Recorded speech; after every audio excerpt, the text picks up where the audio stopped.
London, 1818. The rain fell like judgment upon the grey stones of St. Clement's Chapel, each drop striking the leaded windows with the rhythm of a death march. Demi Rees stood before the altar at 23 years of age, past the bloom of first youth, yet feeling every bit the sacrificial lamb in her gown of dove-grey silk. The fabric had once belonged to her mother, hastily altered to fit Demi's slighter frame, the only luxury her family's crumbling finances could afford. "Speak now, or forever hold your peace," the vicar intoned, his voice swallowed by the cavernous silence. Demi dared not look at the man beside her. Joel Patel, the Marquis of Ravenscroft, stood like a monument carved from dark stone, tall, unyielding, and utterly remote. At 31, he cut a figure that made society matrons whisper behind their fans, broad shoulders tapering to a lean waist, sun-darkened skin that spoke of foreign heritage, and eyes the color of flint striking steel. His jaw remained set throughout the ceremony, the muscle there twitching only once when the vicar spoke of honoring one's wife. The silence that followed was suffocating. No one would dare object to a union that saved the Rees family from utter destitution. In the front pew, Demi's mother sat with hands clasped in prayer, relief and sorrow warring across her face. This marriage would settle the catastrophic estate taxes that threatened to take their last home, would spare them the shame of the workhouse.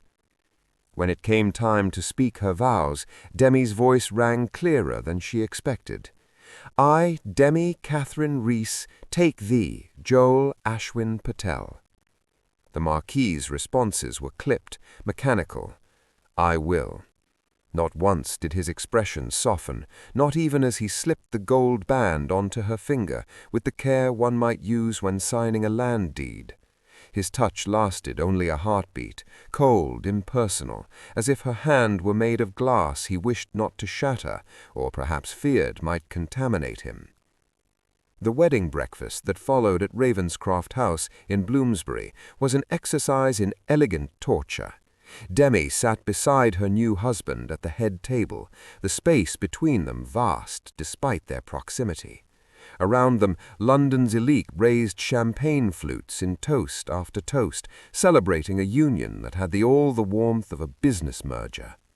The Marquis had not spoken to her since the vows, not once. "You look quite composed, Lady Ravenscroft," remarked Lady Pemberton, a sharp-eyed dowager with a reputation for sniffing out scandal. "How fortunate for you both." Demi attempted a smile. The flattery of the title caught her off guard. "The ceremony was beautiful." The old woman's eyes narrowed shrewdly. She leaned closer, her voice dropping. "A word of counsel, my dear. Men who refuse to look at their brides are either fools or cowards, sometimes both. Remember that." Before Demi could respond, Joel rose from his seat with the abruptness of a man ending an unwanted meeting. "If you'll excuse us, Lady Pemberton, I must speak with my wife." The word wife fell from his lips like a curse. He offered Demi his arm, the first gesture of civility he had shown all day. She took it hesitantly, her fingers barely grazing the fine wool of his coat as he guided her from the dining room. They walked in silence through corridors lined with ancestral portraits, each stern face seeming to judge her inadequacy, until they reached a private study that smelled of leather and tobacco. Joel closed the door with a decisive click. Then, finally, he looked at her. His eyes were not cold, she realized with a start. They were molten, burning with something she couldn't name. Anger? Resentment? Or something far more dangerous? "I will be direct, Lady Ravenscroft, as I see no benefit in pretense." His voice was low, controlled, each word measured. "This marriage serves a single purpose, the settlement of your family's debts. That obligation is now fulfilled." Demi's chest tightened, but she held his gaze. "I am aware of the arrangement, my lord." "Good," he He turned away, moving to the window where rain streaked the glass like tears. "There is a carriage waiting. It will depart for Cornwall at dawn." The floor seemed to tilt beneath her feet. "Cornwall?" "Blackwood Manor. It is a property on the coast." His tone remained businesslike, as if discussing the weather. "You will reside there, indefinitely." The word hung in the air like an axe waiting to fall. "You are sending me away." It was not a question. "On our wedding night." "I am providing you with an estate to manage and the freedom to live as you see fit." He still did not turn to face her. "I have no need of a wife in London. I have no room in my life for—" He stopped abruptly, his shoulders tensing. "The arrangement is already made." Something hot and sharp rose in Demi's throat. Humiliation, yes, but beneath it a spark of fury. She had expected coldness, perhaps, indifference, but this calculated cruelty was something else entirely. "And if I refuse—" Now he did turn, and the look he gave her was as cutting as any blade. "You won't." He was right, and they both knew it. She had nowhere to go, no one to turn to. The marriage contract had been signed, the debts settled. She was his property now, in the eyes of the law. "May I ask why?" Her voice remained steady, despite the trembling in her hands. "Why marry me at all, if you intend to hide me away, like some shameful secret?" For a moment, something flickered across his face. Pain, perhaps, or regret, but it vanished as quickly as it appeared, replaced by that impenetrable mask. "Because, Lady Ravenscroft," he said softly, dangerously, "some cages are gilded. Yours will be no exception. The carriage leaves at dawn. I suggest you rest." He walked past her, his shoulder barely brushing hers, and left her alone in the study, with nothing but the sound of rain and the ashes of whatever hope she had dared to carry into this union. Outside, the storm intensified, thunder rolling across London like a promise of darker days ahead. Demi stood in the empty room, the gold band on her finger suddenly feeling like a shackle. Tomorrow she would be exiled to the edge of England, cast aside by a man who could not even bear to look at her on their wedding day. But as she stared into the dying embers of the study fire, something hardened inside her. If the Marquis of Ravenscroft wanted her gone, she would go. She would take his crumbling manor and his contempt, and she would forge something he could never take from her, a life of her own. The clock in the entrance hall struck midnight as Demi descended the grand staircase, her wedding gown traded for a simple travelling dress of dark blue wool. She had not slept. How could she, knowing that dawn would tear her from everything familiar and deposit her at the edge of the world? The wedding feast had long ended, the guests departed to their warm beds and warmer gossip. Ravenscroft House lay quiet now, its opulent rooms dimmed to shadow. Demi had intended to slip down to the kitchens for tea, anything to calm the riot of her thoughts, but voices drifted from the drawing-room, low, masculine, edged with something that made her pause on the landing. "You're a damn fool, Ravenscroft." The voice belonged to Lord Ashford, Joel's closest friend. "Banishing her tonight of all nights, what possessed you?" "The matter is settled." Joel's response was flat, brooking no argument. "The carriage is already loaded. She leaves at first light." "But why? The girl seems perfectly—" "Perfectly what?" The sudden venom in Joel's voice made Demi's breath catch. "Perfectly innocent, perfectly trusting. That is precisely why she must go, Ashford, before—" He stopped abruptly. The silence that followed felt heavy with unspoken words. Demi pressed herself against the wall, her heart hammering against her ribs. She should leave, should announce herself, but her feet refused to move. "Before what?" Ashford pressed. "Before you actually allow yourself to care for her. God forbid the great Marquis of Ravenscroft develop human feelings for his own wife." The sound of glass striking wood echoed through the corridor, Joel slamming down his tumbler. "You know nothing of it, nothing of what caring for someone costs. My father cared for my mother, and it destroyed them both. He gave her everything, and she—" His voice cracked, then hardened to steel. "I will not follow that path. I will not become him." "So you punish an innocent girl for your parents' failures?" "I protect her from mine." Each word fell like a stone into still water. "You're a damn arrogant bastard," Ashford said quietly. "You're deciding her fate without giving her a choice." "I gave her a choice when I settled her family's debts and saved them from ruin. This is the price of that salvation." She understood the terms. Did she understand she was marrying a coward? The crack of fist meeting flesh was sharp and sudden. Demi flinched, pressing her hand to her mouth to stifle a gasp. Furniture scraped against wood floors, then Joel's voice, rough and low. "Get out." "Gladly. But mark my words, Ravenscroft, you will regret this. Perhaps not tonight, perhaps not this year, but someday you will realize what you've thrown away, and by then it will be too late." Footsteps approached the doorway. Demi fled up the stairs, her skirts gathered in trembling hands, reaching the safety of her assigned chambers just as Ashford's heavy tread passed below. She closed the door and leaned against it, chest heaving. So that was the truth of it. Joel did not exile her out of simple indifference, but out of fear. Fear of becoming like his father. Fear of the passion he believed would destroy them both. He thought he was protecting her by sending her away, that Blackwood Manor was mercy rather than punishment. But he was wrong. Demi moved to the window where her trunk sat packed and waiting, courtesy of servants who had clearly received their orders well in advance.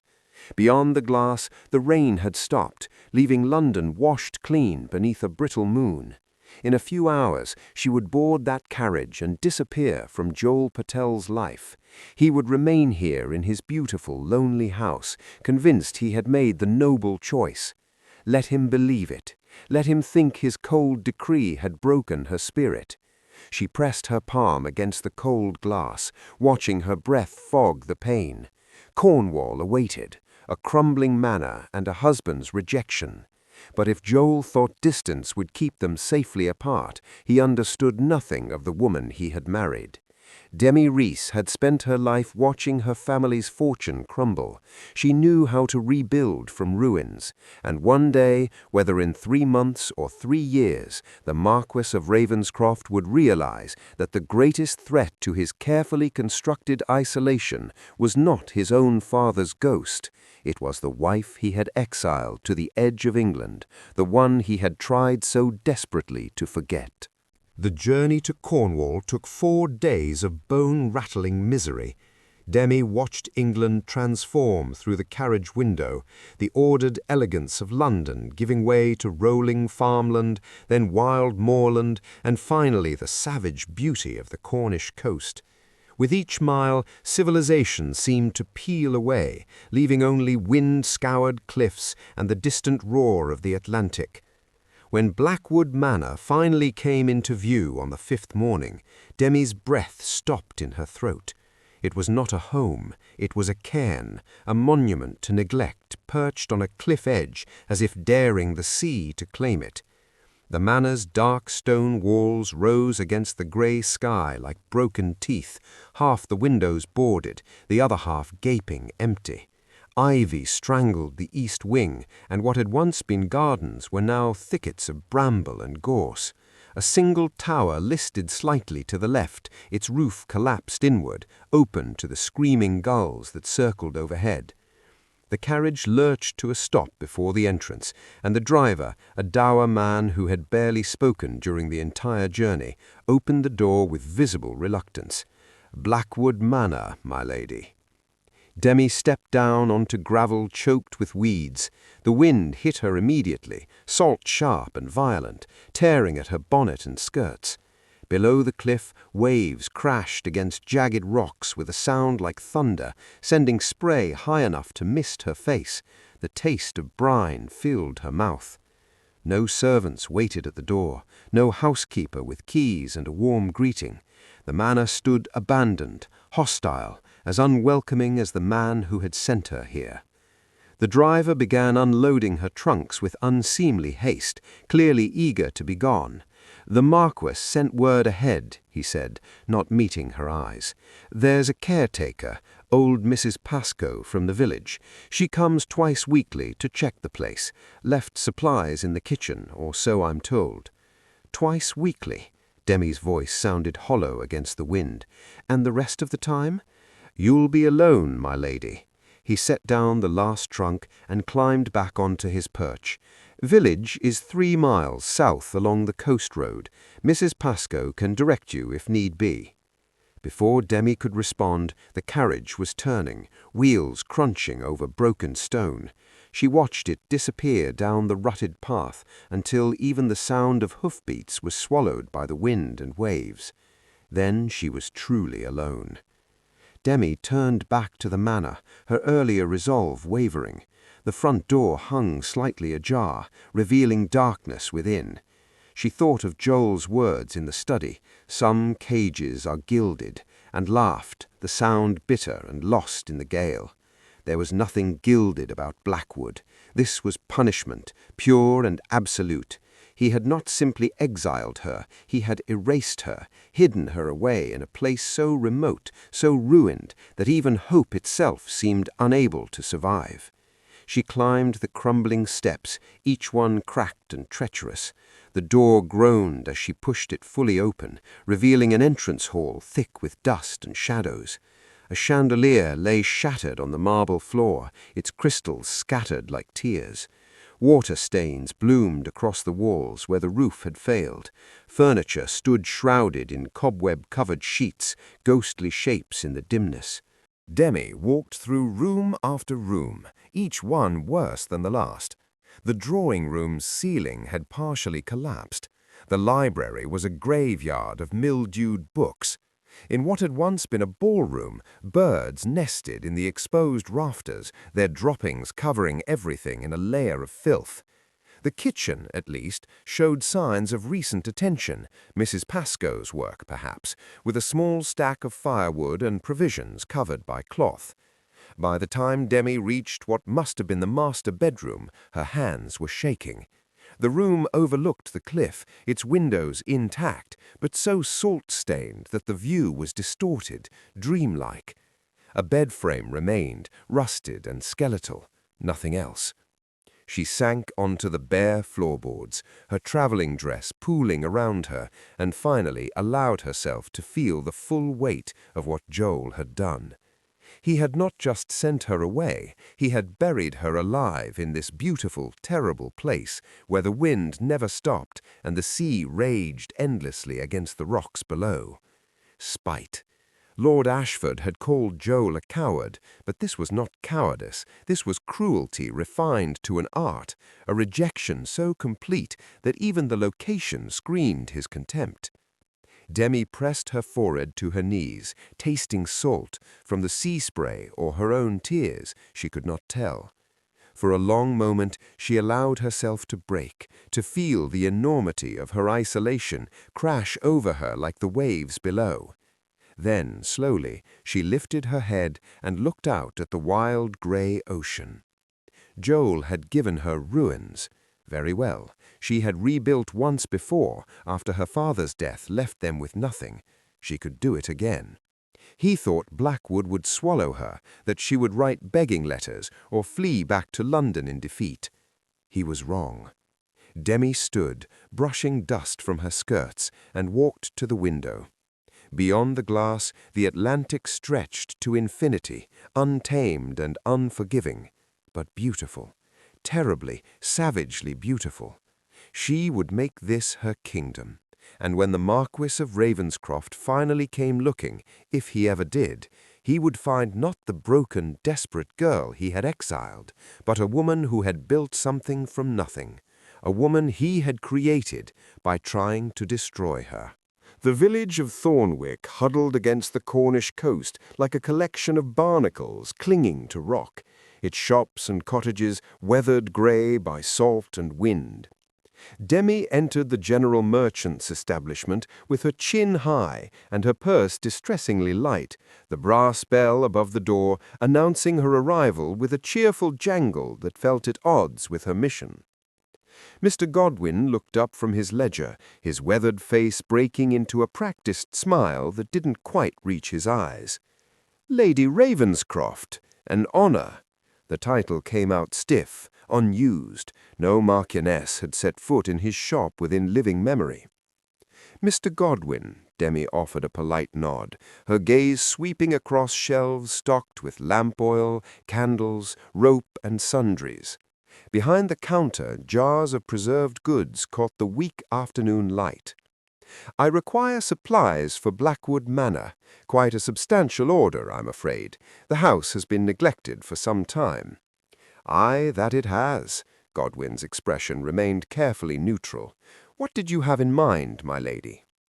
She produced the list she had labored over for 3 days: nails, timber for repairs, whitewash, fabrics for curtains, kitchen provisions, seed for the overgrown garden, items necessary not for luxury but for survival. These essentials to start. I will, of course, require them on the Ravenscroft account. The silence that lasted a beat too long. Godwin's jaw worked as if chewing over words he dare not speak. Finally, he cleared his throat. I see. Well, as to that, my lady, there's a complication. Demi's stomach tightened. What manner of complication? I received correspondence from London, from his lordship's man of business. He reached beneath the counter, producing a letter with the Ravenscroft seal. Dated a week before your arrival, in fact. Very specific instructions regarding credit extended in the Ravenscroft name. He did not need to say more. The meaning crystallized with brutal clarity. Joel had written ahead, had ensured she would be trapped at Blackwood without means, without resources, without even the dignity of using his name to sustain herself. The golden cage, he had called it, but cages required bars, and he had forged them with meticulous care. I see. Her voice remained steady, though fury and humiliation warred in her chest. And what precisely do these instructions state? Godwin had the grace to look uncomfortable. That no credit is to be extended without direct authorization from his lordship himself. That any requests from Blackwood Manor are to be reported to London immediately. He paused, then added more gently, I'm sorry, my lady, truly, but I cannot risk my business by defying a marquis. Of course he could not. No tradesman in Cornwall would. Joel had made certain of that, had isolated her as completely as if he had locked her in a tower. She was Lady Ravenscroft in name only, a title without power, without purpose. Demi folded the list with deliberate care and tucked it into her reticule. I understand perfectly, Mr. Godwin. You have my thanks for your honesty. She turned to leave, but his voice stopped her at the door. My lady, if I may. When she glanced back, he was studying her with something between pity and curiosity. There's other ways to manage, if you've got the will for it. Mrs. Penrose at the bakery needs help with her books. Her eyes aren't what they were. The widow Hartley up the coast road has been looking for someone to teach her granddaughters their letters, and old Ned Carver could use a hand inventorying his fishing equipment, preparing for spring. Demi stared at him, understanding dawning slowly. You're suggesting I work for coin? I'm suggesting that titles don't mend roofs of filled bellies, begging your pardon, my lady, but clever hands and a quick mind, those have value anywhere. His expression softened. Cornwall's not London. We're practical folk here. We respect those who earn their keep, regardless of what they're called. Something tight and cold in Demi's chest began to thaw. She thought of her mother's horror if she could see this moment, a marchioness reduced to common labour. But her mother was in London, and London felt as distant as the moon. And if I do these things, Demi said carefully, if I earn my own coin, would you accept my custom then? Aye, my lady, your money's as good as anyone's. The irony was not lost on her. Joel had stripped away the protection of his name, thinking it would break her. Instead, he had given her something far more valuable, necessity, the mother of invention, as the saying went. "Then I shall call upon Mrs. Penrose this afternoon, and Mr. Godwin, when you send your report to London, as I'm certain you must, please inform his lordship that Lady Ravenscroft sends their regards." She stepped out into the salt-sharp wind, her cloak whipping around her like a banner. Behind her, through the shop window, she saw Godwin shake his head slowly, though whether in disapproval or admiration she could not say. It did not matter. Joel had built her cage, but he had forgotten one crucial detail. Cages only hold those who believe they cannot escape, and Demi Reese had never been particularly good at staying where she was told. 3 years had passed since the carriage deposited Demi at the gates of Blackwood Manor, and the woman who now stood in the herb garden overlooking the Atlantic bore little resemblance to the rejected bride who had arrived with nothing but wounded pride and an empty purse. The morning sun broke through the mist that clung to the cliffs, illuminating rows of lavender, chamomile, and feverfew that Demi had coaxed from the rocky soil. Her hands, once soft and decorative, now bore the honest evidence of labor: calluses from digging, faint scars from thorns, soil permanently embedded beneath her nails. She wore a simple dress of homespun linen, her auburn hair caught back in a practical braid rather than the elaborate arrangements London had demanded. The expensive wedding ring remained in a drawer upstairs. She had not worn it in 2 years. Blackwood Manor itself had transformed from Gothic ruin to something approaching grace. The roof no longer leaked, the windows gleamed with new glass, and the gardens that had been choked with weeds now bloomed in defiant splendor against the salt wind. Demi had accomplished it all with her own earnings, coins hard won from teaching, bookkeeping, and eventually healing. Mrs. Carow, the village midwife, had recognized something in Demi during a difficult birth 3 winters past, a steadiness of hand and clarity of mind that could not be taught. She had taken Demi on as apprentice, and word had spread. Now villagers came to Blackwood not with pity or curiosity, but with their ailments and their trust. Lady Ravenscroft, though few called her that anymore, preferring the simpler Miss Demi, knew which tisanes eased fever, which poultices drew infection, when to summon the physician from Penzance, and when her own skill would suffice. She had found purpose in the very isolation Joel had meant as punishment. The sound of hoofbeats on the coastal road drew her attention. Young Thomas Fletcher, the blacksmith's son, came riding hard, his face flushed with urgency. "Miss Demi, it's my sister. The baby's coming early, and Ma says it's not right. Mrs. Carrow's away in Truro for the week. Please, will you come?" Demi was already moving, gathering her medical bag from the kitchen where it stayed perpetually ready. "How early?" "6 weeks, maybe more. Sarah's frightened something fierce." 6 weeks premature. Demi's mind raced through possibilities, complications, the fragile line between intervention and disaster. "Ride back and tell your mother I'm coming. Boil water, gather clean linens, and keep Sarah calm. I'll be there within the hour." Thomas wheeled his horse and galloped away. Demi secured her bag, threw a cloak over her shoulders, and set out on foot down the coastal path she could now navigate blindfolded.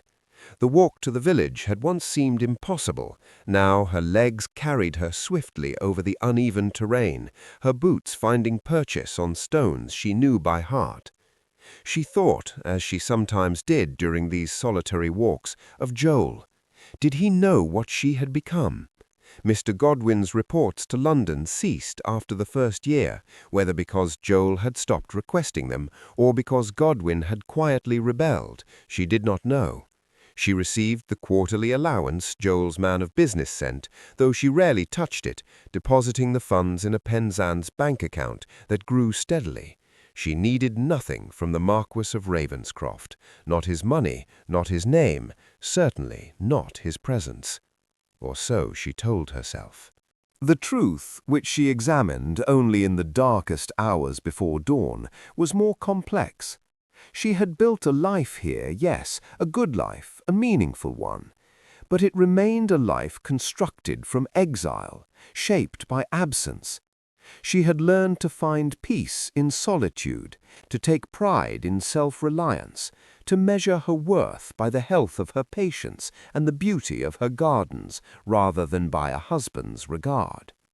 Yet sometimes when the wind howled off the Atlantic and rattled the windows of Blackwood, she wondered what might have been if Joel had been brave enough to let her stay, if he had fought his demons rather than running from them, if he had given them even the smallest chance.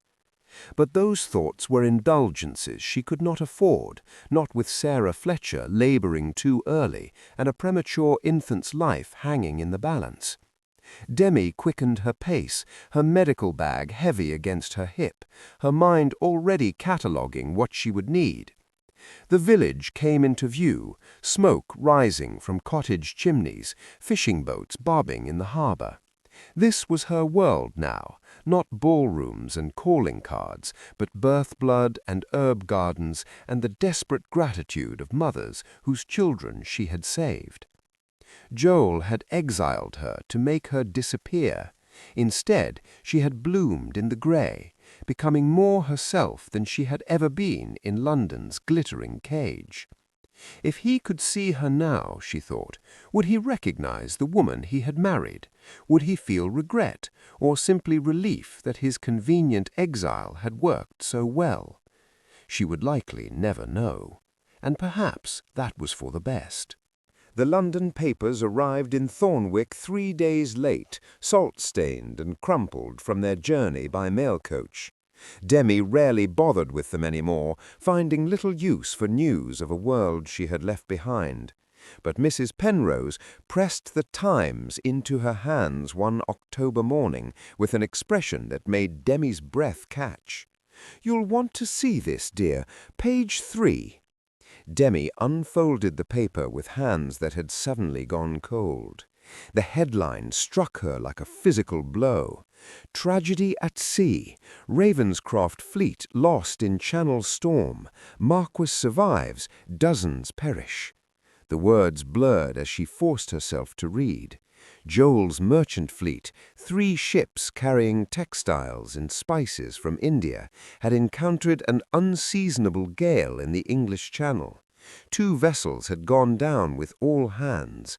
The third, the Meridian, had made it to Portsmouth, but barely. The Marquis himself had been aboard, had reportedly insisted on accompanying the voyage despite his captain's protestations. He had survived, but 23 sailors had not. Her fingers trembled against the newsprint. Joel was alive.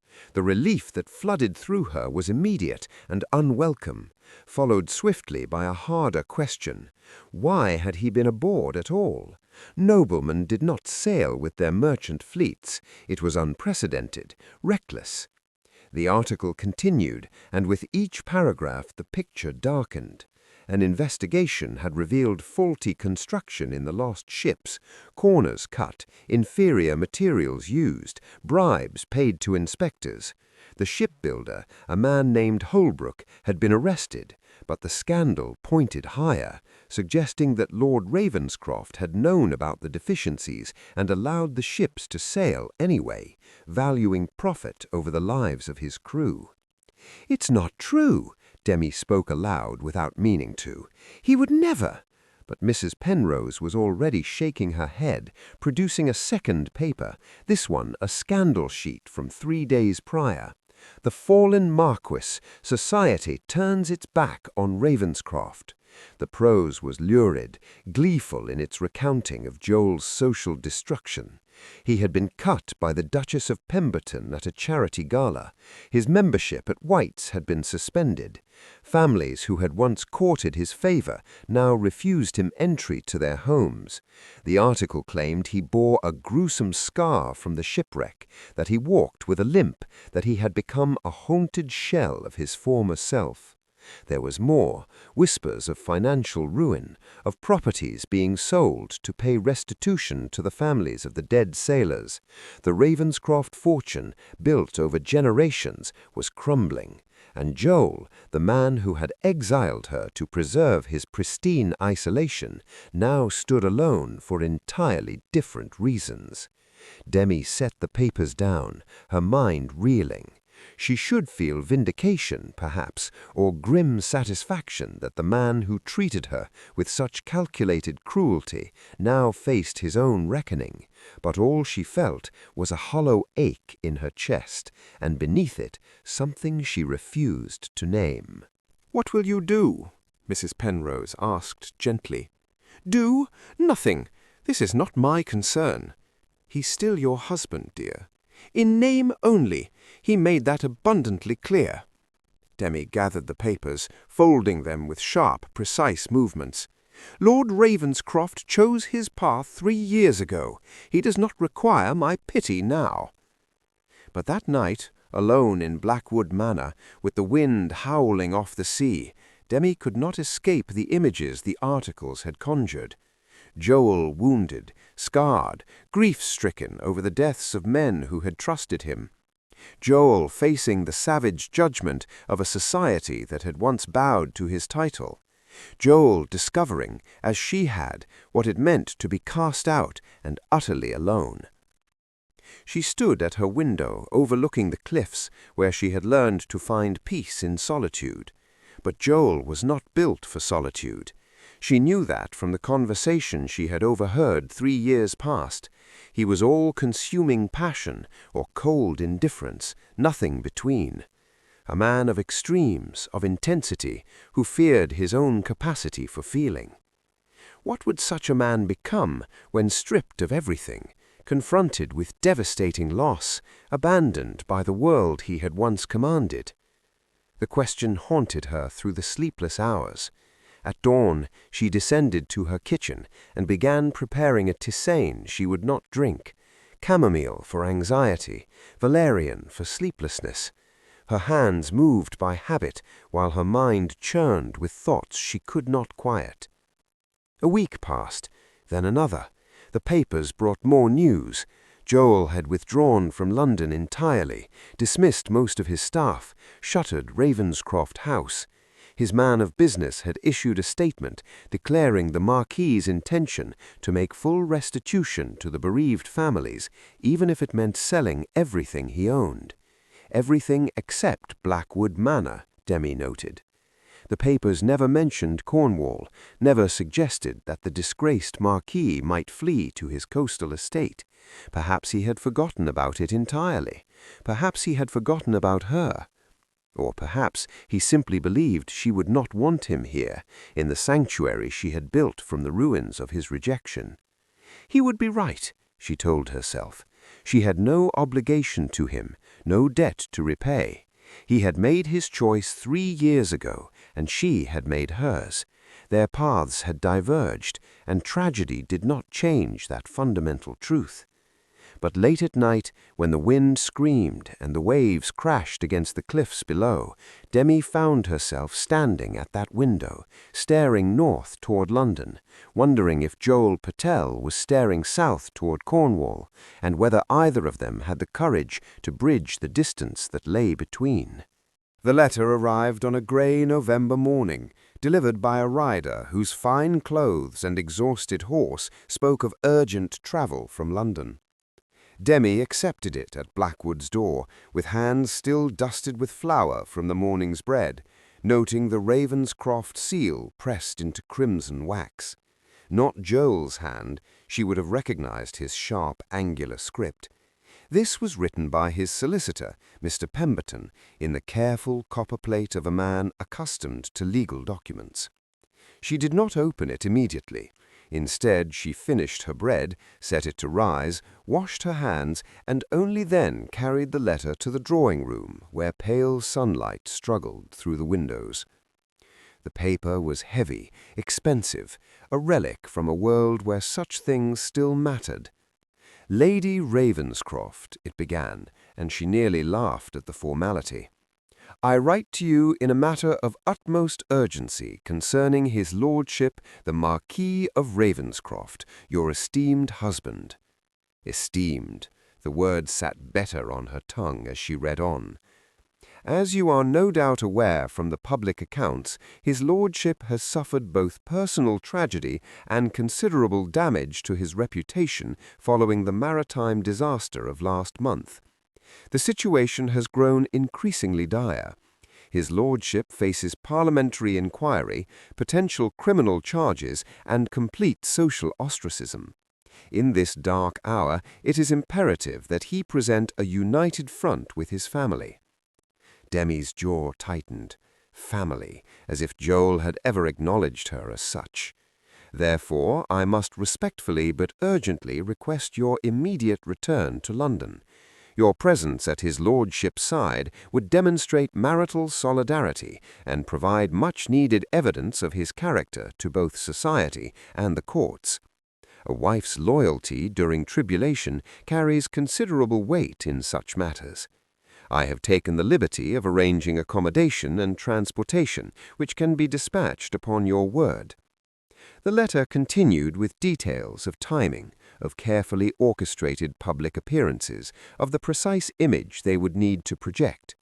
Demi was to play the devoted wife, the steadfast helpmate, standing by her husband in his hour of need. She was to smile for society, to grace his arm at inquiries, to speak of his honor and integrity. She was to lie.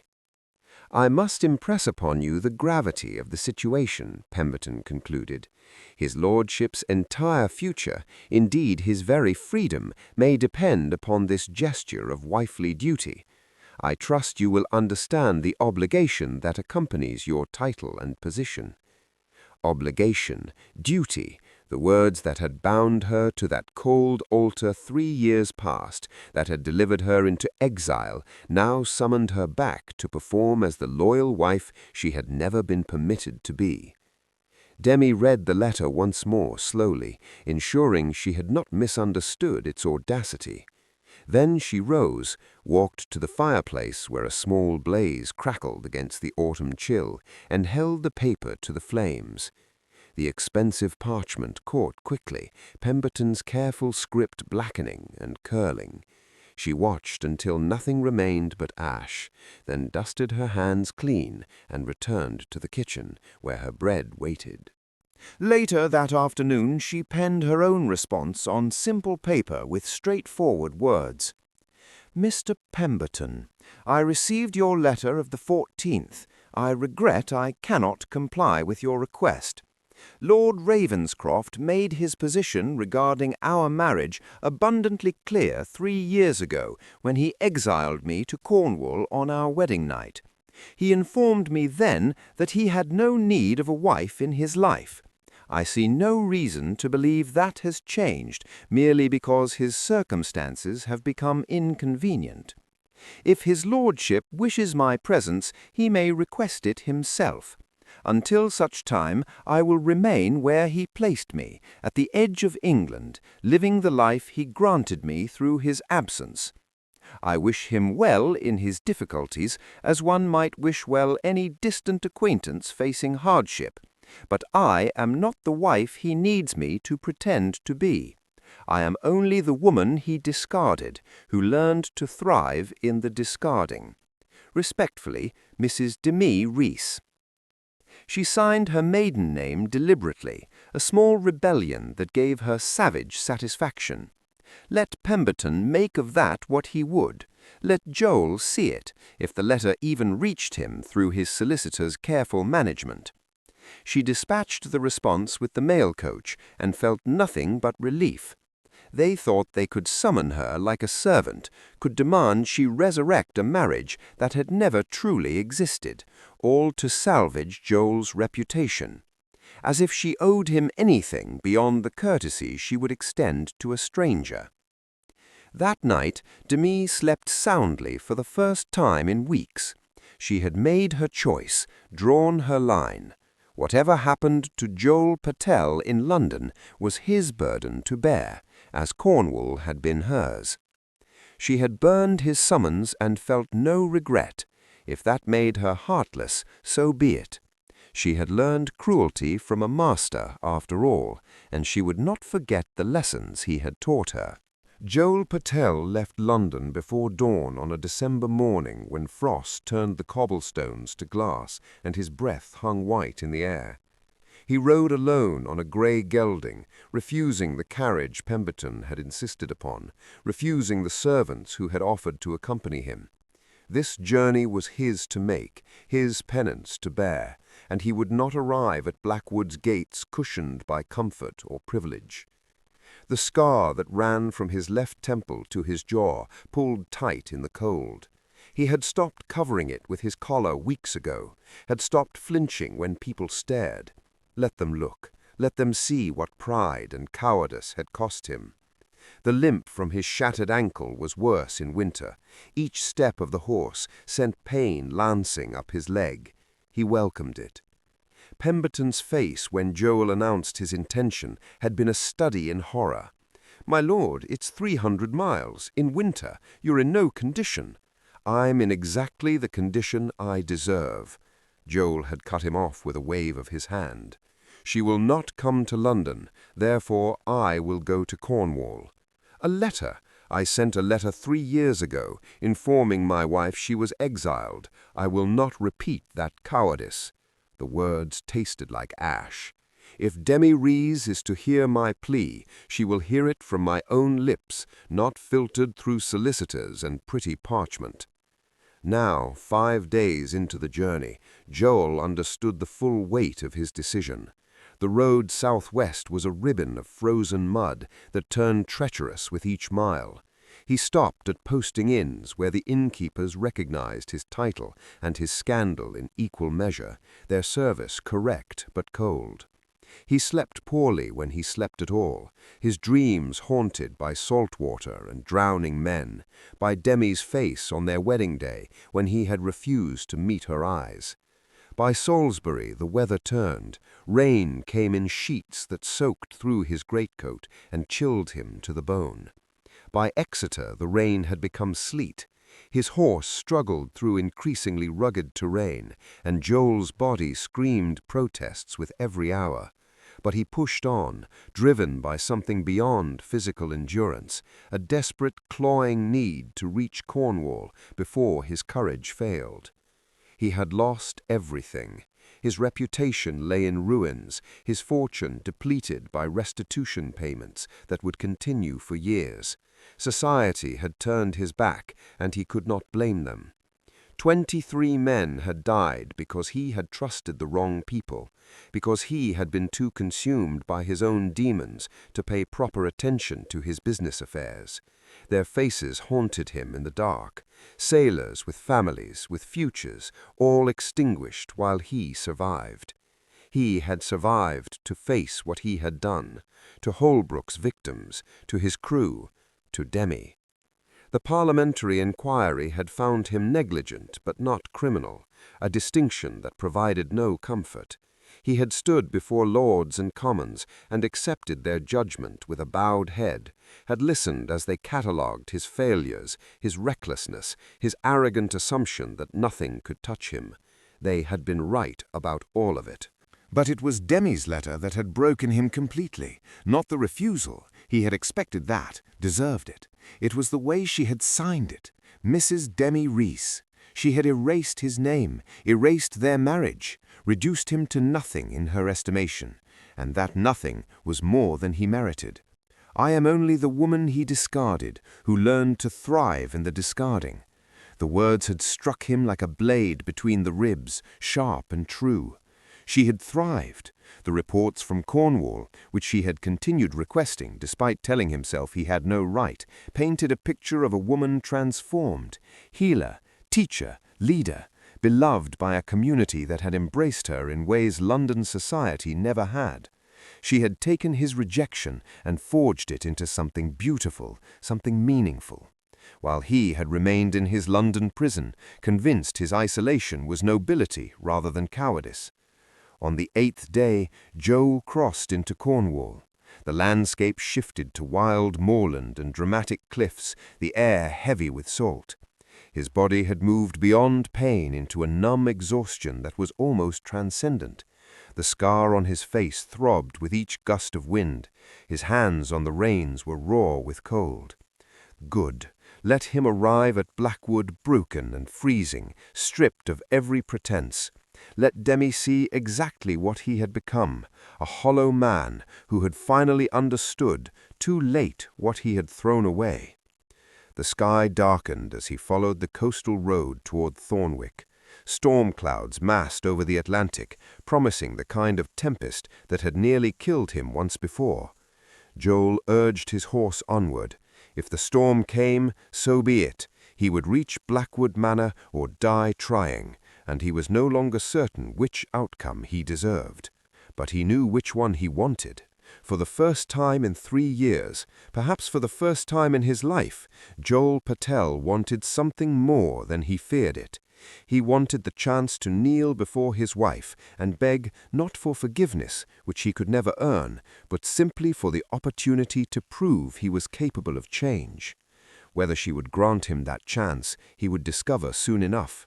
The road curved ahead, and somewhere beyond the gathering storm lay Blackwood Manor and the woman who had every right to turn him away into the darkness from which he came. The storm hit Blackwood Manor with the fury of divine judgment, wind screaming off the Atlantic to rattle every window and door. Demi had secured the shutters hours ago, had brought in extra firewood, had prepared the house for a siege. She stood now in the drawing room, watching lightning illuminate the cliffs in stark white flashes, counting the second until thunder shook the walls. The pounding on the door came between thunderclaps, insistent, desperate, barely audible over the gale. Demi's heart seized. No one traveled in weather like this. No one would be fool enough to... She wrenched open the door, and the wind nearly tore it from her hands. A man stood on her threshold, drenched and swaying, his horse behind him wild-eyed with exhaustion. For a moment, Demi did not recognize him. This was not the immaculate Marquis who had stood beside her at the altar. This was something elemental and broken, dark hair plastered to his skull, a livid scar cutting through his face, clothes that had once been fine, now sodden and torn. Then his eyes met hers, gray as storm clouds, burning with desperate intensity. Joel! His name escaped her lips before she could stop it. Demi! His voice was raw, barely more than a rasp. Please, I must speak with you. Every instinct screamed at her to slam the door, to let him stand in the storm he had ridden through like a madman. But his horse was foundering, and despite everything, she was not cruel enough to let an animal suffer for its master's sins. "Stable your horse in the barn, then come inside." She made her voice ice. "We will speak." She did not help him as he led the gelding away, did not watch to ensure he found his way. Instead, she returned to the drawing room and stood before the fire, arms crossed, armor firmly in place. When Joel finally entered, limping, dripping water on her clean floors, shaking with cold or exhaustion or both, she did not offer him a chair. "You rode from London." It was not a question. "Yes." "In December, through a winter storm. Are you trying to kill yourself, or simply determined to be dramatically pathetic?" He flinched as if she had struck him. "You deserve that." "You deserve far worse than sharp words, my lord." The title came out poisonous. "You have precisely 5 minutes to explain why you are standing in my home, the home you exiled me to, before I throw you back into the storm." "I came to beg your forgiveness." "Then you've wasted a journey." Demi's voice could have frozen fire. "I don't forgive you. I will never forgive you. Try again." Joel swayed on his feet, and for a moment she thought he might collapse. But he steadied himself, those gray eyes never leaving hers. "I came to account for what I did to you, to answer for the cruelty I showed on our wedding night and every day since." "And it took 3 years and a scandal to bring you to this reckoning? How convenient that your conscience awakened only after you lost everything else." "You're right." He made no move to defend himself. "I am a coward who came too late, but I came, Demi. I am here." "You're here because London turned its back on you, because you need a waif's loyalty to salvage your reputation." She stalked toward him, fury igniting in her chest. "Did Pemberton send you after I refused his summons? Is this the next strategy? Appear at my door broken and repentant, prey upon whatever sympathy I might—" "Pemberton tried to stop me." Joel's voice cracked. "He begged me to send another letter, to wait until spring, to approach this with strategy and sense. But I could not wait another day, another hour, knowing what I had done to you, knowing that you thrived despite me, that you became extraordinary in your exile, while I rotted in my pride." "Stop!" Demi held up a hand, her own composure fracturing. "Stop acting as if your suffering erases mine. You stood in Ravenscroft House 3 years ago and told me you had no room in your life for a wife. You sent me here like cargo, cut off my credit, ensured I would be trapped and helpless. You wanted me to disappear."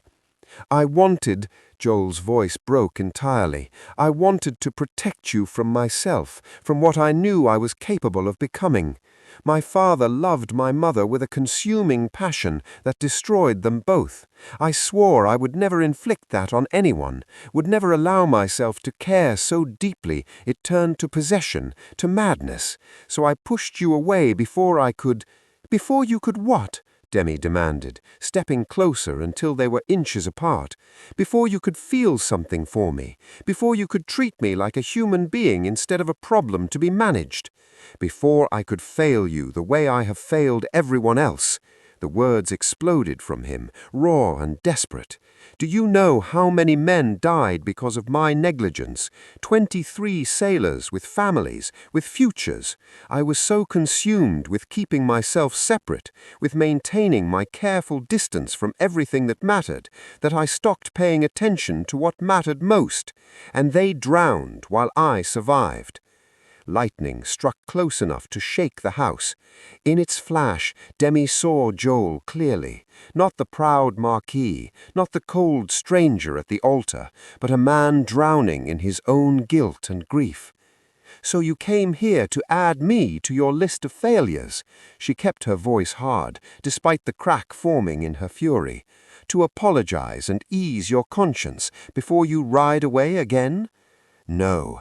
Joel sank to his knees before her, and the sight of it, this proud man kneeling on her floor, stole her breath. "I came to stay, if you will have me, not as the Marquis of Ravenscroft, not as your husband in name, but as a man who wants to earn the right to be in your presence, who wants to learn how to be worthy of the woman you have become." Thunder rolled through the silence that followed. Demi stared down at him, at the scar on his face and the desperation in his eyes, and felt 3 years of carefully constructed walls beginning to shake. Demi stepped back, needing distance from the sight of Joel kneeling before her. "Get up. I won't have you prostrate on my floor like a penitent in a cathedral."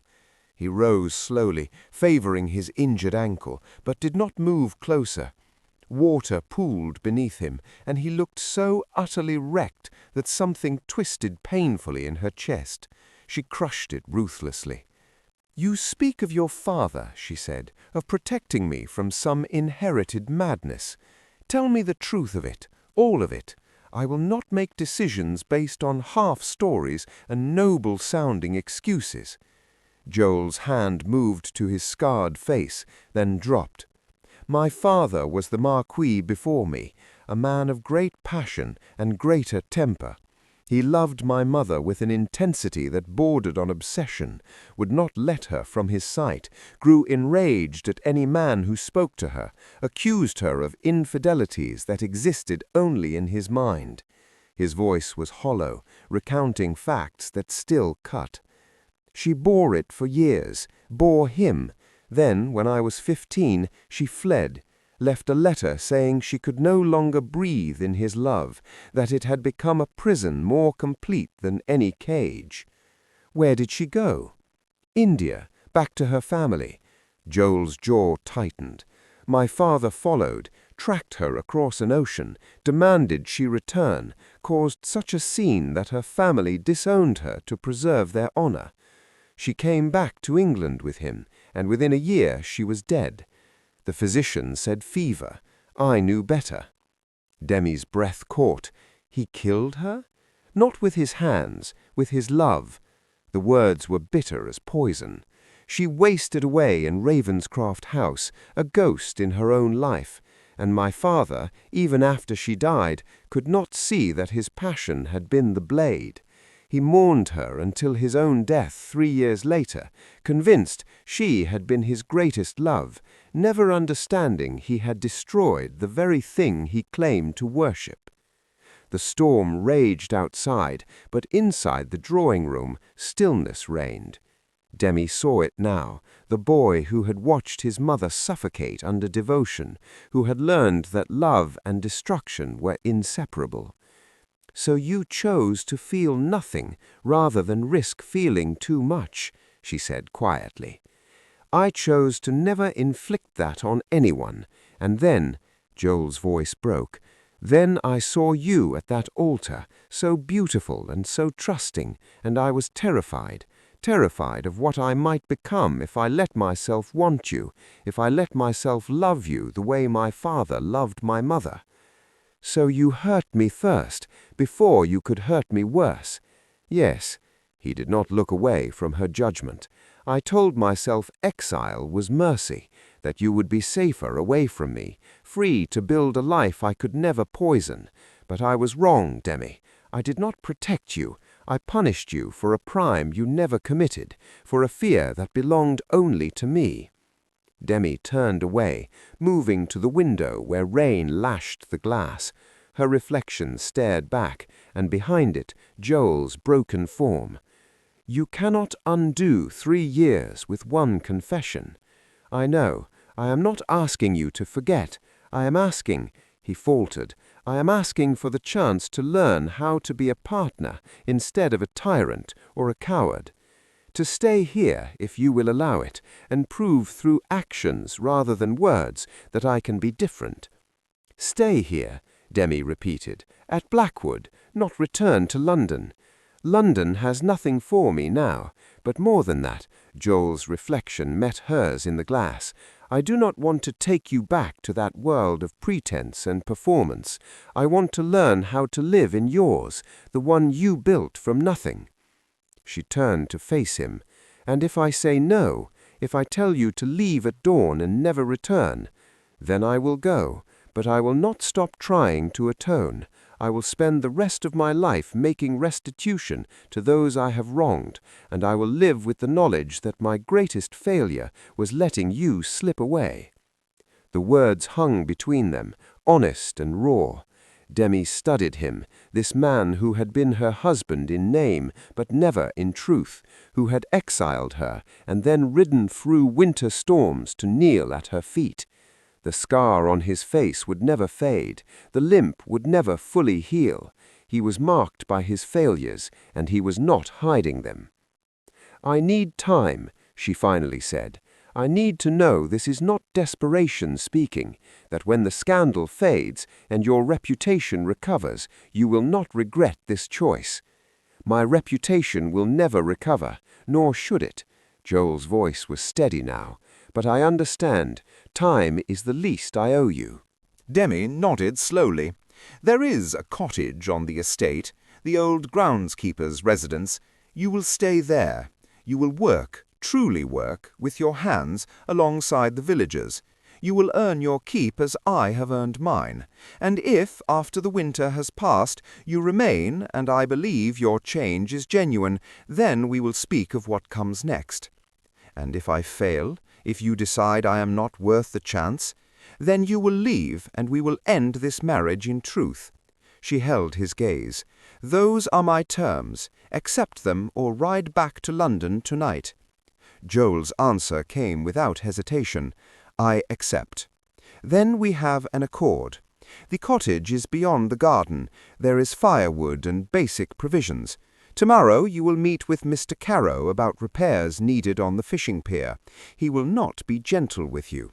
I do not want gentleness, I want purpose. Joel followed her to the threshold, then paused. Demi, thank you for this chance, for not turning me away. She looked back at him, this broken Marquis who had finally found the courage to face what he had done. Do not thank me yet, Joel. Proving yourself worthy will be harder than any journey you have made, harder than any storm you have weathered. I know. He smiled then, small and sad and genuine. But for the first time in my life, I am not afraid of the difficulty. I am afraid only of failing you again. Demi said nothing, but as she watched him walk into the rain toward the cottage, she felt something shift in her chest. Not forgiveness, that would take time, if it came at all, but perhaps the beginning of possibility. The chance that from exile and storm and ruin something new might grow. Not the marriage they had been forced into, but the partnership they might choose to build, together at the edge of England, where the wild coast had taught them both what it meant to survive. Spring came to Blackwood Manor with violet crocuses pushing through the cliff soil and the scent of possibility on the salt wind. Joel and Demi worked side by side in the garden, their hands dirty and their hearts cautiously opening. Some wounds take seasons to heal. Some wars require patient dismantling, stone by stone. But love, when it finally blooms in the ruins of pride and fear, grows all the stronger for having weathered the storm. If you cherished Demi and Joel's journey from exile to redemption, subscribe to Victorian Romance Tales for more stories of love found in the most unexpected places, where broken hearts discover that the greatest courage lies not in avoiding pain, but in daring to feel again. At the end of this video, you'll see a suggestion for another of our historical stories. Click it and be surprised by more beautiful tales like this.